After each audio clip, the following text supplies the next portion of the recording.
not peace but division. Is Jesus supposed to unify instead of divide? Set the earth on fire. Isn't that arson? My dear brothers and sisters, what does the Lord want to tell us today in the gospel? The gospel reading for today is definitely not about family feud.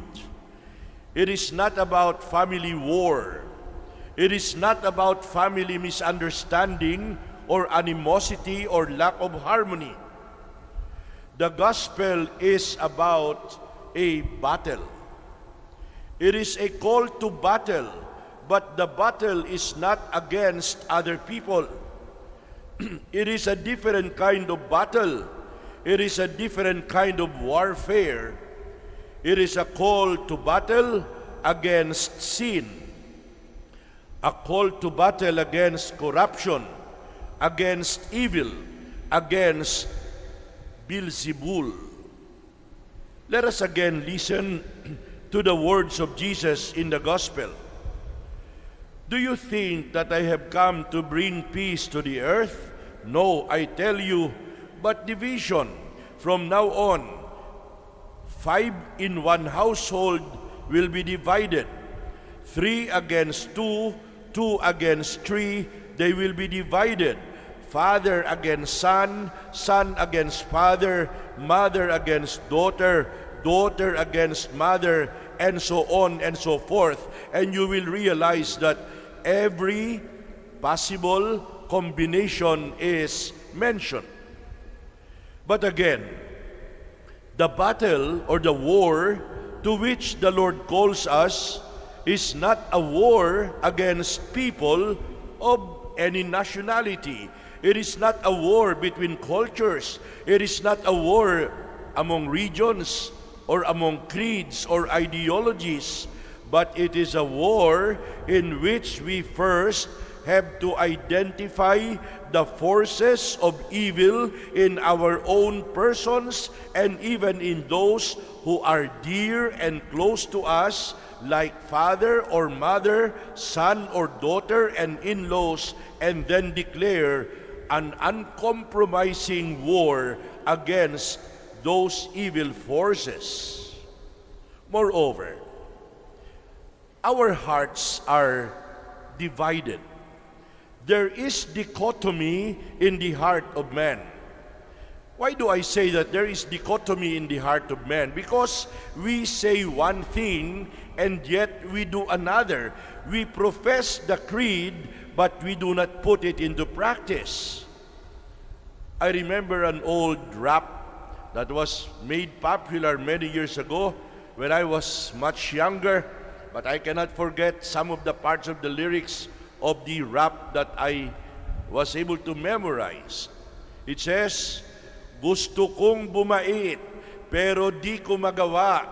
Nasa Diyos ang awa, nasa tao ang gawa."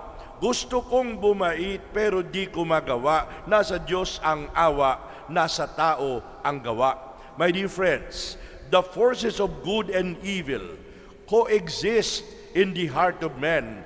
There is good and bad in each one of us. Call it the beauty and the beast, or the yin and the yang. And St. Paul, in his letter to the Romans, speaks about the perpetual enmity between good and evil. St. Paul says, and I quote, "I do not understand what I do, because what I want to do, I do not do, and what I am supposed to do, that is what I do." What is the meaning of this statement of St. Paul? There is a divided self, a dichotomized self. This is something that is happening in the heart of all of us. So the presence of Christ, our seeming closeness to God and the church, does not mean the absence of conflict or tension and division. Even if we feel we are close enough to the Lord, There will be conflicts in our hearts. There will be struggles. There will be temptations. There will be trials. There will be tears. And the war is perpetual. The battle is forever. We are not destined for easy struggles and for easy challenges. My dear friends, I'm sure you are familiar with what Catholic theology teaches about the three sections of the church. This is basic catechism. What does Catholic theology say about the three sections or compartments of the church? Number one is what we call the church militant. The second is the church penitent. And the third is the church triumphant. Let me say something about each of them very briefly.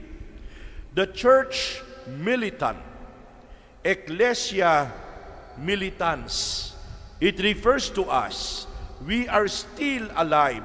We are still struggling as soldiers of Christ. We are struggling against sin, against the devil, against the spirit of wickedness, against the forces of darkness. While we are on earth, we are the members of the church militant. The second, the church penitent, ecclesia penitens, also called the church suffering or ecclesia dolens, or the church expectant or ecclesia expectans, that consists of those Christians still in purgatory. And the final one is what we call the church triumphant, ecclesia triumphans, that consist of those who have already seen the beatific vision because they are already in heaven. And so while we are still on earth, the battle continues. And what are some of the evil forces that we are asked to go against in our battle in this life? I'll give you a very quick enumeration of what we call the 7 deadly sins or the 7 capital sins. Very quickly. Number 1 is pride. Pride. The feeling of superiority complex. A sense of entitlement. A sense of privilege. Very common among people. The next one is covetousness. It's synonymous with greed. Seeking material prosperity at the expense of one's soul when man is never satisfied. Number 3 is lust. Sexual abuse of minors. Pornography. Treating women as sexual objects of pleasure and leisure. The internet. Number 4 is anger. Synonymous with bitterness or hatred, bearing grudges against each other. The next is gluttony, eating excessively and drinking excessively. The next is envy, rivalry, and finally is sloth or laziness, seeking success without working for it. My dear friends, our consolation is that the forces of good will triumph over the forces of evil. The forces of God will emerge victorious against the forces of the devil. And finally, again, a little quotation from the letter to the Hebrews.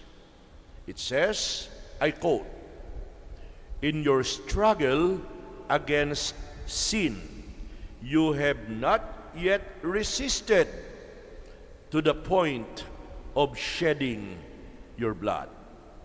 In your struggle against sin, you have not yet resisted to the point of shedding your blood. Amen.